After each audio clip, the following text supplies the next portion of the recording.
Welcome to the 13th lecture of Nature Matters video lecture series offered by the Department of English, Pioneer College.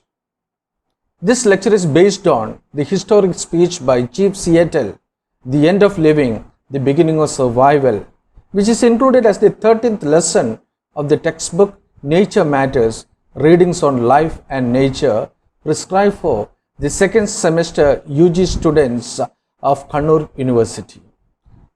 Chief Seattle and his speech are legendary in the history of the world, but being one with nature or considering nature as the first priority is not a novel concept to the nature lovers of Pioneer.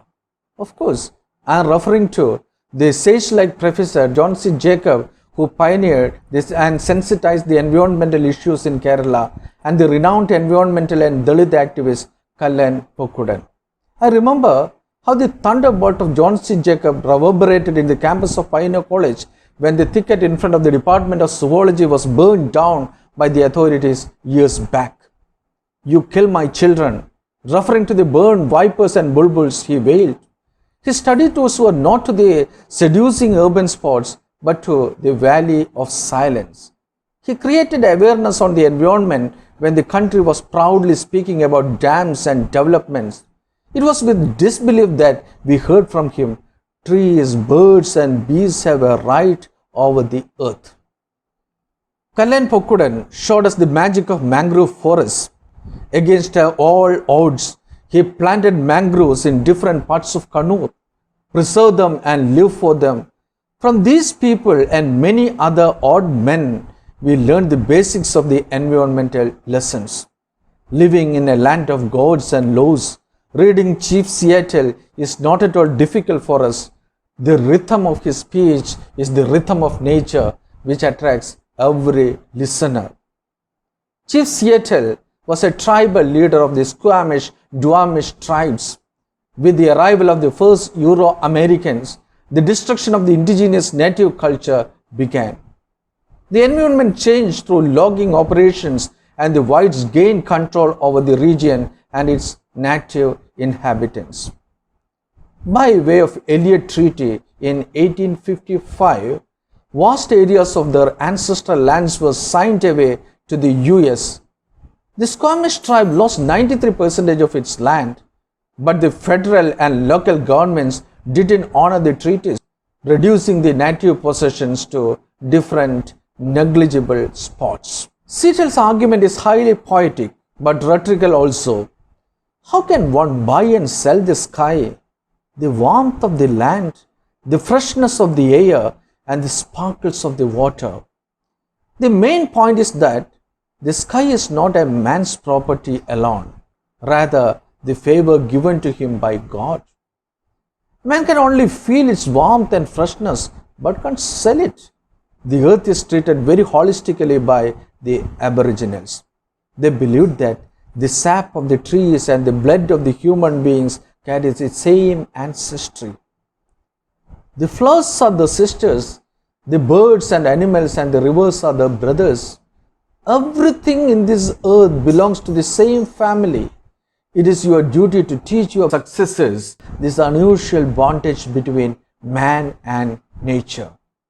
The Australian poet Kath Walker's "We Are Going" echoes the same spirit. We belong here. We are the always. We are the Corroboree and the Bora ground. We are the all ceremonies, the laws of elders. We are the wonder tales of dream time, the tribal legends told.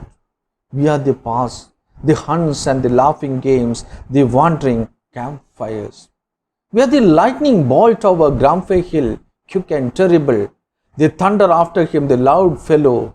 We are the quiet daybreak paling the dark lagoon. We are the shadow ghosts creeping back the campfires burned low. We are the nature and the past. There is no quiet place in the white man's cities.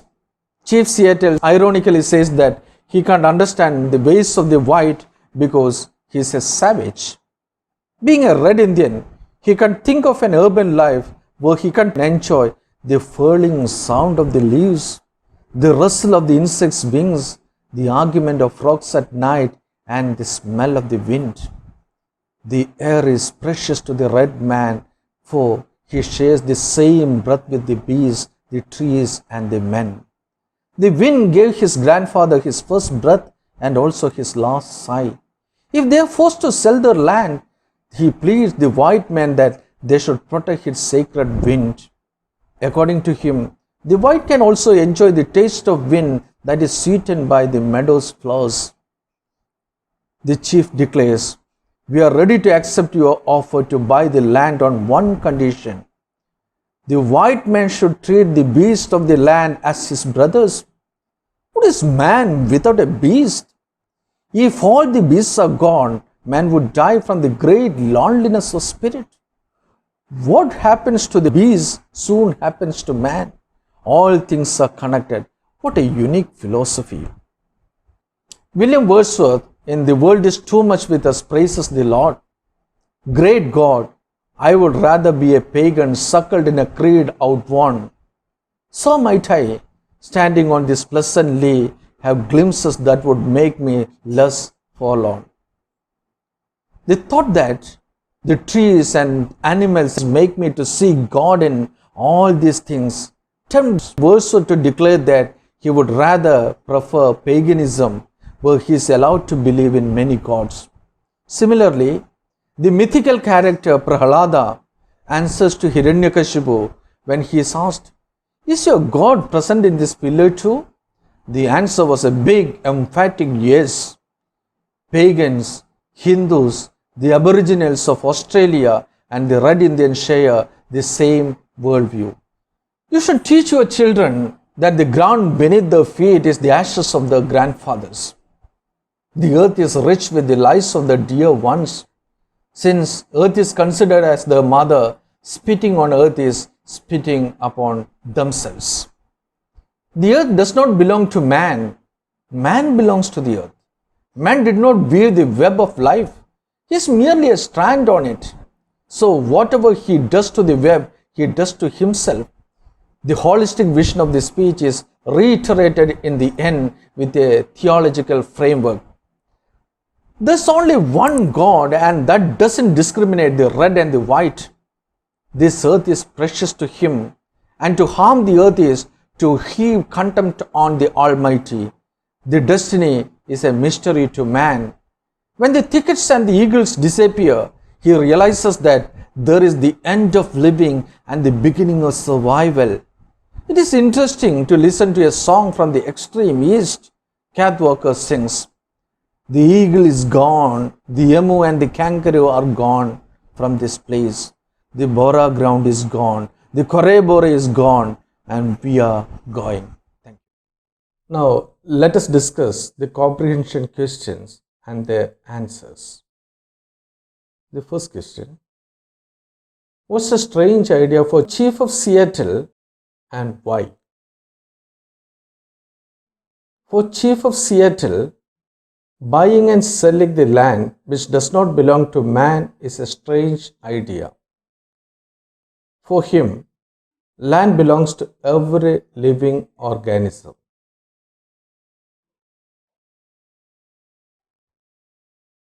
Question number 2. Why does Seattle say that buying the land will not be easy for the great chief in Washington? Chief of Seattle says so because the ownership of these lands is not with them but with God. Question number 3. List the things considered sacred or holy by the native. Every shining pine needle, every sandy shore, every mist in the dark woods, every clearing, and every humming insect are sacred or holy for the natives.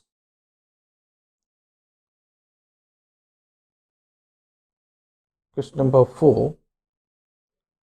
What does Chief of Seattle want the white man to teach his children?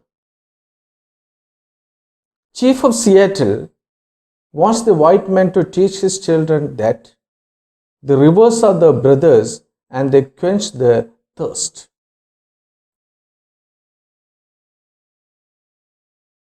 Question number 5. Why does Chief of Seattle consider the river his brother? He considers so because the rivers quench the thirst, carry the canoes, and feed the children. Question number 6. What are the differences in approach between the native Indians and the white men towards Mother Earth? The red or native Indians consider Mother Earth as sacred, but the white men buy and sell the same earth. Question number 7. What does Chief of Seattle mean when he says all belong to the same family? Chief of Seattle means that everything in nature, like rocks, rivers, animals, plants, and human beings, is part of the web of life. Question number 8. Explain the irony in the words, I am a savage and do not understand. Chief of Seattle ironically describes himself as a savage because he enjoys only the delicate sounds of nature, like the unfurling of leaves in spring, while the white loves the noisy cities. Question number 9. What are the conditions laid down by the Chief of Seattle to the Chief of the white man? The Chief of Seattle laid down one condition to the Chief of the white, that he must treat the beasts of the land as his brothers. Question number 10. Why, according to the author, was the white man given dominion over the red man? The white man believes that God has given him dominion over the red man and his land, but that destiny is a mystery to the native Indians. Question number 11. In what way does Chief of Seattle consider the God of white man different from the God of the native? According to Chief of Seattle, God is same for both the red and the white, but the white has not yet discovered it for himself. The last question. What do you understand by the term all things are connected? The term all things are connected refers to the interconnectedness of life, where the different strands on the web of life depend on each other for survival. Thank you.